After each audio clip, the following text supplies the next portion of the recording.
Hello viewers, কেমন আছেন সবাই? আশা করি সবাই ভালোই আছেন।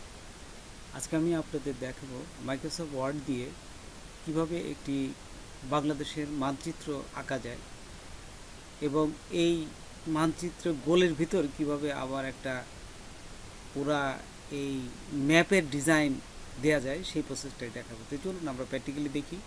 তার আগে ছোট্ট একটা রিকোয়েস্ট করি, যদি আপনি আমার চ্যানেলে নতুন এসে থাকেন তাহলে দয়া করে আমার চ্যানেলটা সাবস্ক্রাইব করবেন, পাশে থাকা বেল বাটনটা ক্লিক করে রাখবেন লেটেস্ট ভিডিও সবার আগে পাওয়ার জন্য।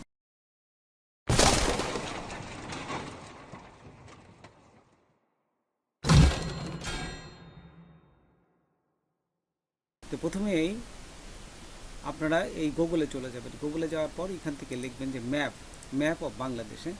এই যে এখানে লিখলাম ম্যাপ অফ বাংলাদেশ দেওয়ার সাথে সাথে এখানে অনেকগুলো ম্যাপ চলে আসবে। এই যে এখানে ছবিতে যাবে না, আসার পরে এখানে ছবি ক্লিক করলে সব এখান থেকে পাবেন।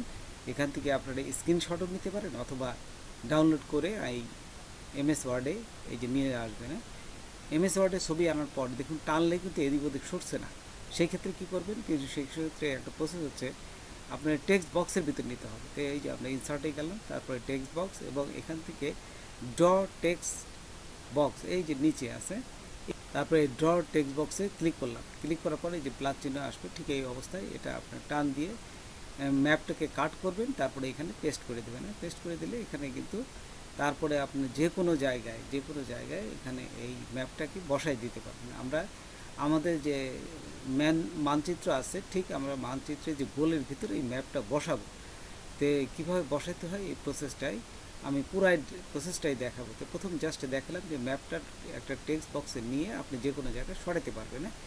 আচ্ছা, মানচিত্র এই যে আমি সবুজ একটা রেক্টেঙ্গুলার এঁকেছি, ঠিক এইটা আঁকবেন হচ্ছে আপনারা ইনসার্টে যাবেন, এই যে শেপ, তারপরে এই যে রেক্টেঙ্গুলার নিয়ে এখানে টান দিলেই এটা এই রেক্টেঙ্গুলার তৈরি হয়ে যাবে। এবং এখান থেকে যে কোনো কালার দিতে পারেন, আমি দেখাচ্ছি। তো এইটা যেহেতু আমি এই যে রেক্টেঙ্গুলারতে এঁকে ফেলেছি, আমি পরেরটা এই যে গোল চিহ্নটা দিতে হবে সেটা দেখাচ্ছি। এই যে আবার যাবেন, এই যে শেপে যাবেন, ইনসার্ট শেপ এবং ওভেলে ক্লিক করবেন। ওভেলে ক্লিক করার পর এইখানে দেখুন যে এটা প্লাস চিহ্ন আসছে, ঠিক এই অবস্থায় শিফট এবং অল্ট চেপে ধরবেন। শিফট এবং অল্ট চেপে ধরে আপনার টান দিবেন। টান দিলে একেবারে সমান মাপে এই যে গোল চিহ্নটা হবে। কিন্তু শিফট এবং অল্ট চেপে যদি না ধরেন তাহলে কিন্তু এই সমান মাপে হবে না। একটু এই যে বাঁকা হতে পারে একটু। তো ঠিক আপনাদের ইচ্ছা মতো আপনারা জাস্ট এই গোল করে নেবেন, শিফট এবং অল্ট চেপে ধরে এই গোলটা করে নেবেন। তারপরে যে কালার কীভাবে দিতে হয়, যে কালারটা দেখাচ্ছি আমি। এখানে সাইজ মতো নিয়ে এই যে উপরে দেখুন শেপ ফিল্ড আছে, এখানে যাবেন।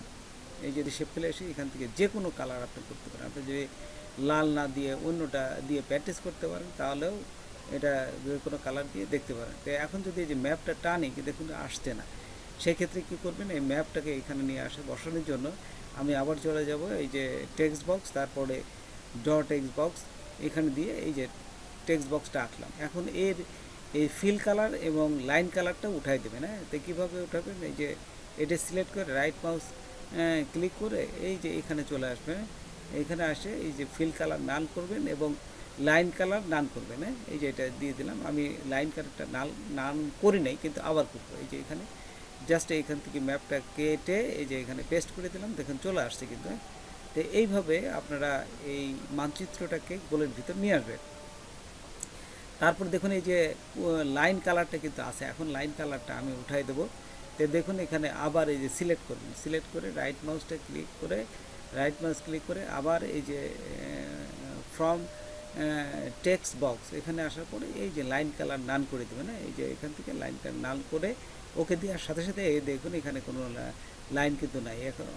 এখন সুন্দরভাবে এই গোলের ভিতর কিন্তু ম্যাপটা বসে গেছে। এখন এখন এটি হওয়ার পরে দেখুন যে কোনো কালার কিন্তু আপনি চেঞ্জ করে প্র্যাকটিস করতে পারেন। এই যে এখান থেকে যেহেতু আমাদের পতাকার রং লাল, সেই জন্য আমরা লালই দেব। আপনি এই যে লালই দিলাম। তো এইখানে দেওয়ার পর এখানে বিভিন্নটা আপনি দেখেন, দেখলাম আমি এটা দিলাম। তারপর এখানে দেওয়ার পর এই যে হয়ে গেল।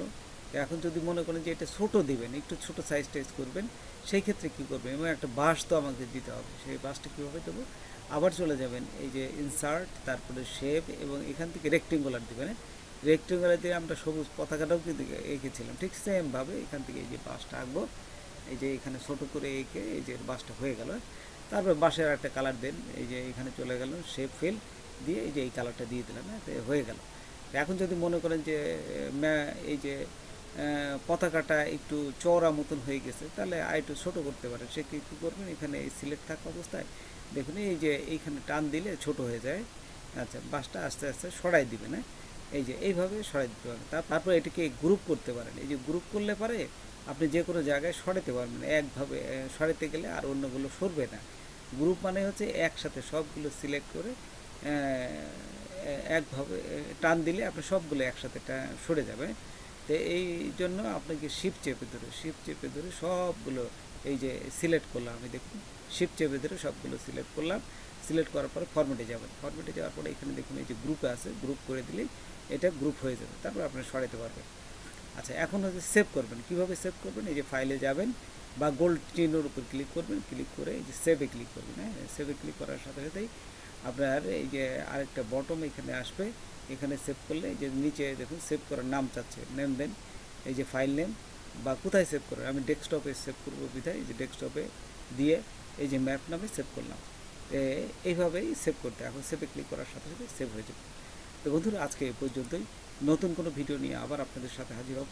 যদি আমার ভিডিওটা আপনাদের ভালো লাগে বা কোনো উপকার আসে তবে অবশ্যই সাবস্ক্রাইব করবেন, আর একজন বন্ধু হলেও শেয়ার করবেন। ধন্যবাদ সবাইকে। আল্লাহ হাফেজ।